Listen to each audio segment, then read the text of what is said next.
সরকার তুমি তোমার প্রতিশ্রুতি পালন করো। সরকার অবিলম্বে তুমি তোমার দেওয়া প্রতিশ্রুতি পালন করো। নইলে এই আন্দোলন চলবে, নইলে এই আন্দোলন চলবে, নইলে এই বিক্ষোভ চলবে, নইলে এই গণঅবস্থান চলবে। We want justice, নইলে এই আন্দোলন চলবে, নইলে তাহলে আপনারা মাইরালা, আপনারা কথা কইতে দিতেন না, তাহলে আপনারা মাইরালা। আপনারা কি অবস্থা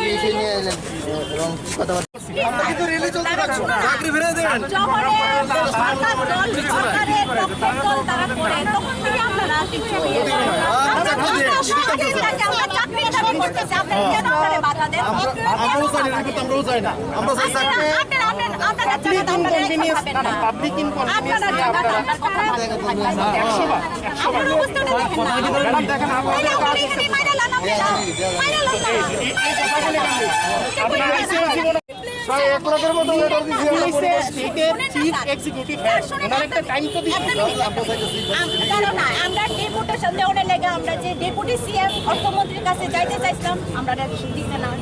আমরা শিক্ষা দপ্তরে চাইছি, দিতে না। আমরা সিএসের কাছে দিছি, আমরা কোনো কিন্তু আজকে জরুরি অবস্থা জারি হয়েছে না, তাইলে আমরা আমাদের হাতের লেগে কথা বললাম না। আজকে যদি আপনার যদি পেটের সওয়াল হইতো, আজকে যদি আপনার চাকরিটা যাইতো, আপনি কি করতেন? আমাদের আমরা তো উচ্ছৃঙ্খলতা করতাম না, আমরা শিক্ষক আসলাম, আমরা আমাদের দাবি করুক, আমরা আমাদের আমরা আমাদের কথা বলবো, তো কথা কিন্তু আপনারা শুনবেন। আজকে যদি আপনাদের উপরে আয়, আপনারা কি করবেন?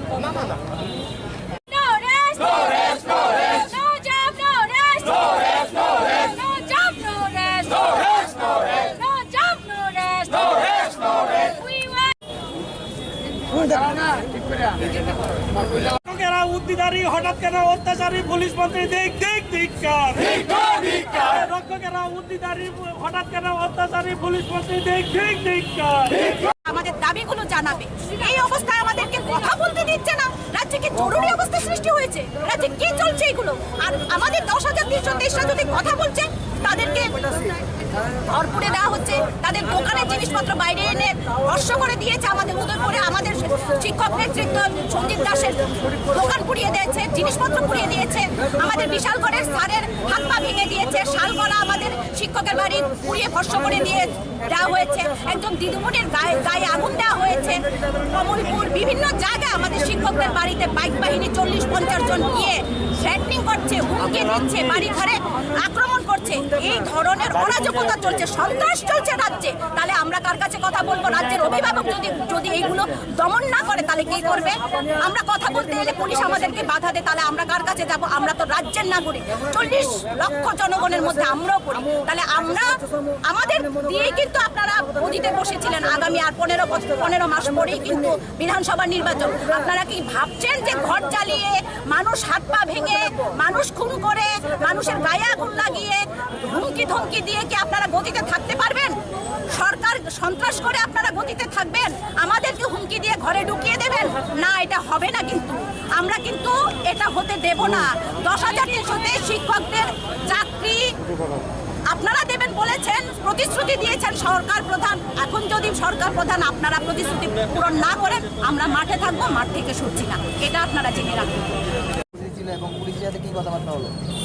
আরে আপনারা তো জানেন যে আমাদের কি দুরবস্থা চলছে আমাদের রাজ্যে। 10,323 শিক্ষকরা চাকরিচ্যুত 2020-র 31শে মার্চ, আজকে 16 মাস চলে। আপনারা জানেন, সারা রাজ্য জানে, 108 জন আমাদের শিক্ষককে আমরা হারিয়েছি।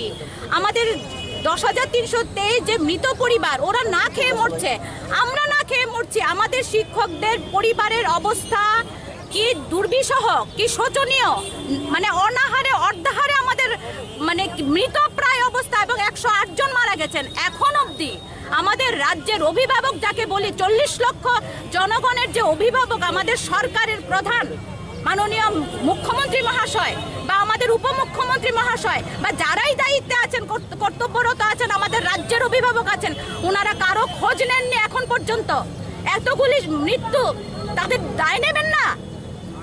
108 জন মারা গেছেন আমাদের শিক্ষকরা, তাদের পরিবারের দায় তো উনাদের উপর পড়ছে। আমরা তো শিক্ষকতা করতাম, চাকরি করতাম, আজকে 16 মাস আমরা কোনো মানে না খেয়ে মরছি, আমরা কথা বলতে পারছি না। আমাদের প্রত্যেকবার আগে মুখ্যমন্ত্রীর কাছে, ডেপুটি সিএম এর কাছে, শিক্ষা দপ্তরে, আজকে সিএস এর কাছে, চিফ সেক্রেটারির কাছে আমরা পারমিশন চেয়ে ডেপুটেশন মানে প্রতিনিধিমূলক ডেপুটেশন দেব, আমাদের কথা বলতে দেয় না। কিছু হলেই পুলিশ এসে আমাদেরকে বাধা দিতে থাকেন।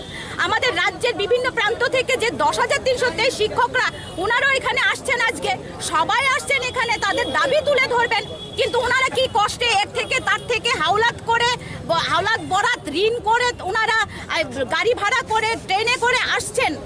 এই জায়গাতে আমরা এখানে এসে এখন অব্দি মাত্র 20-25 জন দাঁড়িয়েছি। আমাদের থেকে পুলিশের সংখ্যা বেশি। আমাদের কি কথা দিতে হবে, মানে কথা বলতে দেওয়া হবে না? রাজ্যে কি জরুরি অবস্থা জারি হয়েছে? রাজ্যে কি মানে কি অবস্থা চলছে? কাউকে কথা বলতে দেওয়া হবে না? আমরা আমাদের দাবিগুলি বলছি যে মুখ্যমন্ত্রী তার প্রতিশ্রুতি অনুযায়ী আমাদের স্থায়ী চাকরির ব্যবস্থা করতে হবে। আমাদের যে 108 জন মারা গেছেন শিক্ষক, তার পরিবারে একটি ডাইন হার্নিসে প্রকল্পে চাকরি দিতে হবে। এবং আমাদের যে লোনে প্রায় 80% আমাদের শিক্ষকরা লোন নিয়েছেন, বাড়ি ঘরে তালা ঝুলিয়ে দেওয়া হচ্ছে, ঋণের দায়ে অনেকে আত্মহত্যা করছেন, অনেকে হার্ট অ্যাটাক করে মারা যাচ্ছেন। আমরা খেতে পাচ্ছি না, আমাদের শিক্ষকরা খেতে পারছে না, পরিবার পরিচালনা করতে পারছে না, সেখানে ঋণ কোথা থেকে দেবে? আমরা ব্যাংকের চেয়ারম্যানের সঙ্গে কথা বলেছি, উনি বলেছেন মুখ্যমন্ত্রী সরকার যদি চায় তাহলে আমরা করব, কারণ আরবিআই রুলসে নেই আমরা লোনটা রিকভারি করতে বাধ্য, কিন্তু সরকার এটার করতে পারে। সেটা সরকার যদি হাতে নেয়, সরকার এটাকে হস্তক্ষেপ করে এটাকে আপনারা সমাধান করতে পারে। আমাদের মুখ্যমন্ত্রী আমাদেরকে বলেছিলেন যে ব্যাংকের সঙ্গে কথা বলবেন, আমাদের লোন রিকভারি কিভাবে হবে, যতদিন স্থায়ী ব্যবস্থা না হবে সে ব্যাপারে চিন্তা করতে না, ওনারা ব্যবস্থা করবেন, কথা বলবেন। এখন অবধি কিছু বলছেন না, উল্টো বাড়ি বাড়ি গিয়ে আমাদের শিক্ষকদের উপর চাপ দেওয়া হচ্ছে। আমরা না খেয়ে মরছি, আমাদের শিক্ষকদের কোনো রাজ্যে কোনো কথা বলার জায়গা আছে? আপনারা দেখতে পাচ্ছেন রাজ্যে কি হারে সন্ত্রাস হচ্ছে, আমাদের শিক্ষকদের হাত পা ভেঙে দেওয়া হচ্ছে, বাড়িঘর পুড়ে দেওয়া হচ্ছে। আমাদের উদয়পুর আমাদের শিক্ষক সঞ্জিত দাসের দোকান থেকে সব জিনিস লুটপাট করে বাইরে নিয়ে পুড়িয়ে দেওয়া হয়েছে।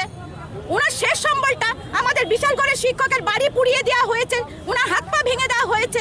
উদয়পুর শালগড়াতে আপনারা দেখেছেন আমাদের শিক্ষিকার বাড়ি, ওনার বাড়ি পুড়িয়ে দেওয়া হয়েছে, একদম ধুলিসাৎ করে দেওয়া হয়েছে, পুড়িয়ে ভস্ম করে দেওয়া হয়েছে। আমাদের কমলপুরের শিক্ষকদের বাড়িতে গিয়ে 40 জনের টিম বাইক বাহিনী গিয়ে ধমকি দিয়েছে, বলেছে আন্দোলন করলে ওনার ক্ষতি হবে। এইভাবে যদি চলতে থাকে, রাজ্যে কি অরাজকতা চলছে না জরুরি অবস্থা চলছে যে কথা বলতে দেওয়া যাবে না, নাহলে বাড়িতে গিয়ে আক্রমণ করবে, নাহলে ঘর বাড়ি জ্বালিয়ে দেওয়া হবে? কি চলছে এগুলো কি চলছে? সাধারণ মানুষকে কথা বলতে দেওয়া হবে না? আমরা বলছি যে আমাদের দাবিগুলো আমরা সরকারের কাছে বলবো, আমাদেরকে সরকার কথা বলে না, আমাদের সঙ্গে সরকার সময় দেয় না। আমরা তো শিক্ষক ছিলাম, আমরা আমাদের সঠিক আমরা গণতান্ত্রিক পদ্ধতিতে কথা বলছি, আমরা উশৃঙ্খলতা করতে আসিনি। আমাদেরকে কেন পুলিশ বারবার আটকে দেবে? পুলিশ আমাদের কথা বলতে দেবে না? কি ধরনের আচরণ? বারবার আমাদেরকে 2 দিন ধরে আমাদেরকে ওএসপিএস থেকে বলা হচ্ছে যে করতে দেওয়া হবে না, এখনো বাধা দেওয়া হচ্ছে। আপনারা দেখছেন দিনের পর দিন। আমরা কি তাহলে আমরা রাস্তায় পড়ে থাকি? পুলিশ বলুক না, সরকার প্রধান বলুক, যে পুলিশকে বলুন আমাদেরকে সবাইকে গুলি করে মেরে ফেলুক না।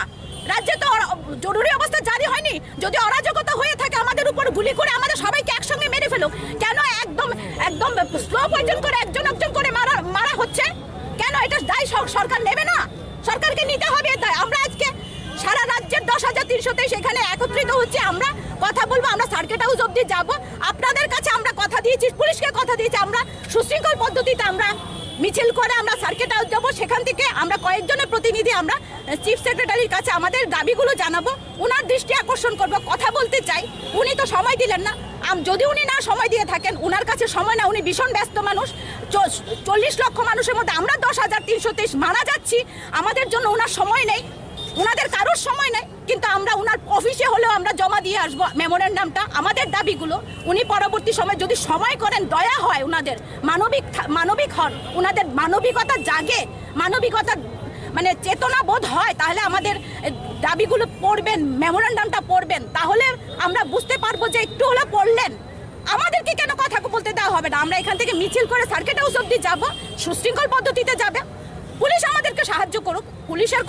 আমরা পুলিশের উপর কোনো দোষারোপ করি না, উনারাও কর্মচারী, উনাদের উপর চাপ আছে, আমরা উনাদেরকে কোনো রকম দোষারোপ করি না। কারণ আপনারাও দেখতে পাচ্ছেন, আমরাও দেখতে পাচ্ছি সারা রাজ্যে কি হারে সন্ত্রাস চলছে, কি হারে আক্রমণ চলছে, ঘর বাড়ি পুড়িয়ে দেওয়া হচ্ছে, মানুষ জ্বালিয়ে দেওয়া হচ্ছে, বাড়ি ঘরে ঢুকে মহিলার গায়ে আগুন দেওয়া হচ্ছে।